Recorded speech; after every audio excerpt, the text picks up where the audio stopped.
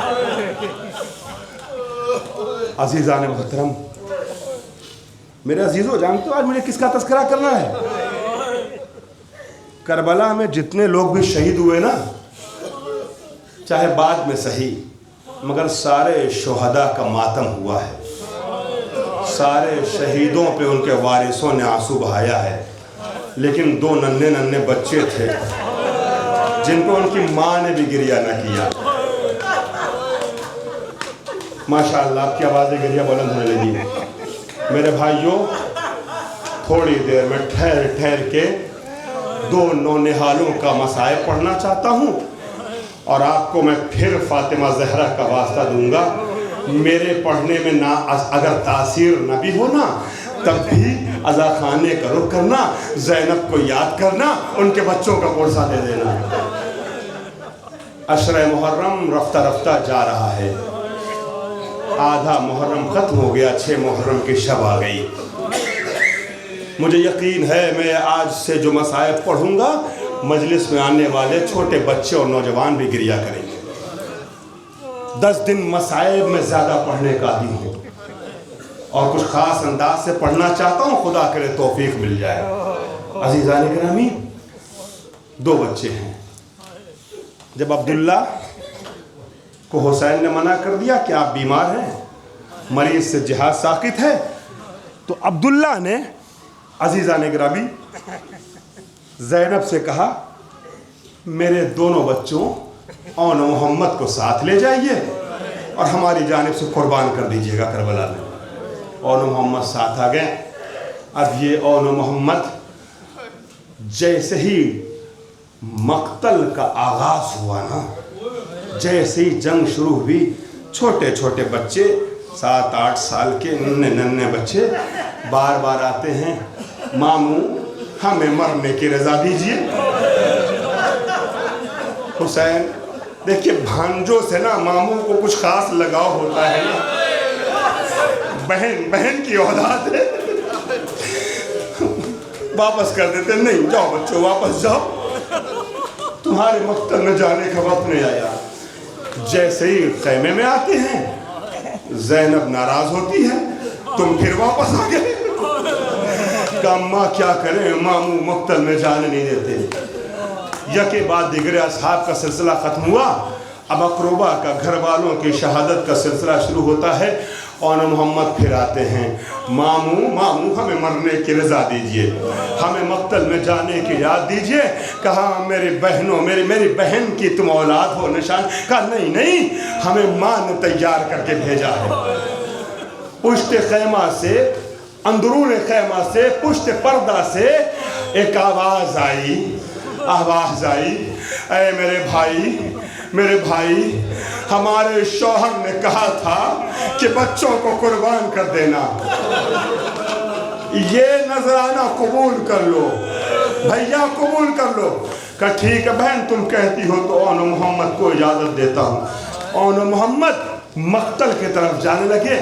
2 چھوٹے چھوٹے بھائی تھے، ننھے بچے، ڈھنگ سے رکاب میں پاؤں بھی نہیں پہنچ رہا تھا ان بچوں کا، اور گھوڑوں پہ 2 ننھے بچے عزیزان گرامی تحرک کرتے ہوئے، حرکتیں کرتے ہوئے آگے بڑھتے جاتے ہیں، یہاں تک کہ داہنی جانب سے آنے والے دشمن کو واصل جہنم کرتے ہیں، بائیں جانب سے آنے والے دشمنوں کو واصل جہنم کرتے ہیں۔ چھوٹے چھوٹے عبداللہ کے بہادر بچے جوش وغا میں قلب لشکر میں داخل ہو جاتے ہیں۔ اب ہر طرف سے دشمنوں نے حملہ کرنا شروع کیا، کسی ظالم نے رحم نہ کھایا، ایک ننھے سے بچے کے سر پہ بھاری بھرکم گرز لگایا۔ جیسے ہی اون کے سر پہ گرز لگا، چکرا کے اون زمین پہ گرا۔ محمد نے چاہا کہ بھائی کو سنبھالے، محمد کے سر پہ گرز لگا، بھائی کے سینے پہ آیا، مامو مدد کیجئے۔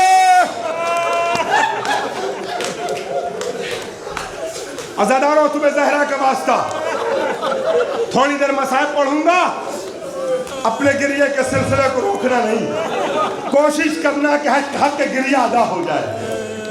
اب ماموں کو پکارا، حسین مقتل میں پہنچے، ایک سینے سے اون کو لگایا, دوسرے سینے سے محمد کو لگایا.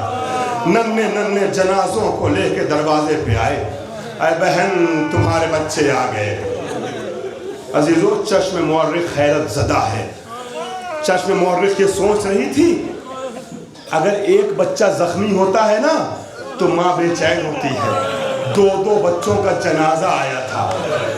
چشم مورخ یہ سمجھ رہی تھی کہ ابھی ماں نکلے گی گھر سے, خیمے سے باہر, سینہ پیٹے گی, سر پیٹے گی, واہ ویلا کرے گی, فریاد بپا ہوگی. مگر حیرت زدہ ہے چشم مورخ. جیسے ہی زینب خیمے سے باہر نکلی, اپنے دونوں بچوں کی میتوں کو دیکھا, سامنے آتی ہیں, جنازے کے درمیان فاصلہ کرتی ہیں. جنازے کے درمیان فاصلہ کرتی ہے, 2 رکعت نماز شکرانہ پڑھتی ہے, اور ایک سر اون کے سینے پہ, دوسرا محمد کے سینے پہ, سر کو اٹھا کے آواز دی, اللہم تقبل منا ھذا القربان, خدایا ہماری طرف سے اس قربانی کو قبول کر لے. اور اون محمد سے کہا تمہاری ماں تم پہ ماتم نہ کرے گی, اس لیے کہ جب میں مدینے سے چلی تھی تو میں نے اپنی ماں سے وعدہ کیا تھا حسین پہ روں گی, اپنے بچوں پہ گریہ نہ کروں گی. سلامت اور ماشاءاللہ مسلسل تم گریہ کر رہے ہو. میں چاہتا ہوں فرش اعضا سے آخری فرد بھی روتے میں اٹھے, قیامت کے چند جملے کہنا چاہتا ہوں. عزیزان گرامی, اون محمد پہ گریہ نہ کیا. زینب نے کہا بچوں تمہاری ماں تم پہ ماتم نہ کرے. اسی لیے میں نے شروع میں آپ سے تاکید کی تھی نا کہ آپ رو کر کے عزیزان گرامی پرسہ زینب کو دے دینا, اس لیے کہ وہ بچے جس پہ ماں نے بھی ماتم نہ کیا, ماں نے بھی آنسو نہ بہایا. اب روایت کے الفاظ ہے زینب نے کبھی ماتم نہ کیا. کربلا گزر گئی, ایک مرحلہ آتا ہے زینب بچوں پہ گریہ نہیں کرتی. 11ویں محرم کو جب قافلہ چلنے لگا نا عزیزان اکرامی کربلا سے, تو روایت کے یہ الفاظ ہیں, روایت کے الفاظ یہ ہیں جب قافلہ چلا ہے نا عزیزو, تو ہم نے یہ تو پڑھا کہ جب حسین کے بے گور و کفن لاشے کو دیکھا ہے تو اونٹ کی پشت سے بدے ہوئے ہاتھوں سے خود نے زینب نے گرا دیا, خود کو گرا دیا. مگر اون محمد کی میتوں کو دیکھ کے گریہ نہیں کیا. رائے کوفہ میں کٹے ہوئے سروں کو دیکھا, حسین کے سر پہ نظر پڑی, واہ حسینہ واہ غربتہ کہا, اون محمد پہ ماتم نہ کیا. عزیزان گرامی, شام کا زندان آیا, رہائی ملی, تورکات حسینی آئے, حسین کا سر زینب نے لے لیا, عباس کا سر ام کلثوم نے لے لیا, ام لیلہ کا سر میری ماں اور بہنوں تمہاری اولاد کو زینب کے بچوں کے صدقے میں خدا سلامت رکھے. میری بہنوں جگر پہ ہاتھ رکھ کے جملہ سننا, حسین ام لیلہ نے اکبر کا سر لیا آغوش پہ, قاسم کا سر ام فروہ نے لے لیا, اصغر کا سر رباب نے لے لیا. شام کی عورتوں نے کیا دیکھا, 2 چھوٹے چھوٹے سر ہیں, ایک تشت میں رکھے ہیں, ان کا کوئی پرسان حال نہیں ہے. کسی بیوی نے کھڑے ہو کے کہا کیا ان بچوں کی ماں مر گئی؟ سلامت روزہ دارو, خدا تمہیں کسی غم میں نہ رلائے. سوائے غم مظلوم کربلا کے. زینب نے کہا بیویوں ایسا نہ کہو, ان بچوں کی ماں زینب موجود ہے, مگر میں نے اپنی ماں سے وعدہ کیا حسین پہ رہوں گی اور محمد کا ماتم نہ عزر باللہ, ماتم نہ کیا. یہاں تک کہ کربلا آ گئی, رہا ہو کے کربلا آ گئی. مجھے کہیں نہیں ملا, اگر آپ بتائیں تو میرے علم میں اضافہ ہوگا کہ سجاد سے پوچھا ہو میرے بچوں کی قبر کہاں ہے, یہ پوچھا کہ میرے ماجائے کی لحد کہاں ہے. جب بتایا سجاد نے تو گھٹنیوں چلتے ہوئے آتی ہے, خود کو قبر حسین پہ گرا کے کہتی ہے بھائی مجھے معاف کرنا, تمہاری امانت کی حفاظت نہ کر سکی, سکینہ کو زندان میں دفنا کے آئی ہوں, مگر یہ نہ پوچھا بھائی میرے بچے کہاں ہیں. ماشاءاللہ میں دیکھ رہا ہوں پورا مجمع رو رہا ہے. آپ حق کے گریہ ادا کر رہے ہیں، ماتم نہ کیا. کربلا سے زینب، کربلا سے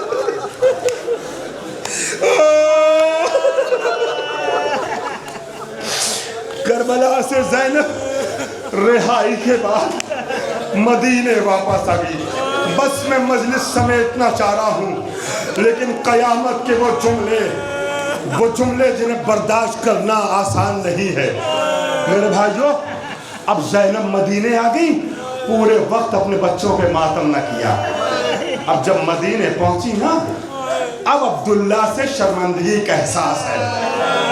اب اپنے گھر نہیں جاتی، اب عبداللہ کے پاس نہیں جاتی، اب حسین کے گھر ہے، سجاد کے پاس ہے. خدا تم سب کو سلامت رکھے.